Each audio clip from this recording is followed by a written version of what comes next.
Hi Day, as you can see, murag haggard ko din dapita, ana kay nag-gym ko te. Miss kanula ko itulog, kabalo mo sa nakoras nakauli kanina alas 6 sa buntag, tapos gym ko alauna. Importante buhi Day. Tapos kanina Day, giming ako sa wallet. So ipakita na ko sa inyo Day. Kay kato nag-Manila mi, diba? Tapos nag-uli mi dire sa Davao. 2 days wala na uli sa ako akong wallet kay nadala sa akong tita kay kato nag-Manila mi Day, kay akong tita ko ginapadala sa ako ang wallet. Ana kay manager man ako siya. So sa mga gastuhonan na ana siya akong ginapabayad.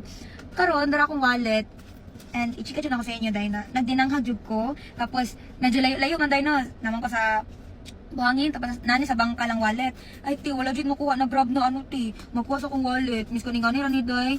Dagan kini kabutangan ti. Nadiri ako, wala ko ka-drive ato dahil akong lisensya. Pero nakita ng ano na, online na LTO dahil na nandito akong lisensya. Pero lisod kayo dahil nadiri akong card, anak tanan-tanan ti, nadiri akong cash.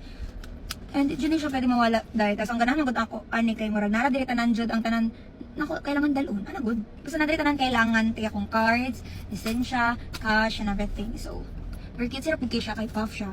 Puff wallet from West Bronco.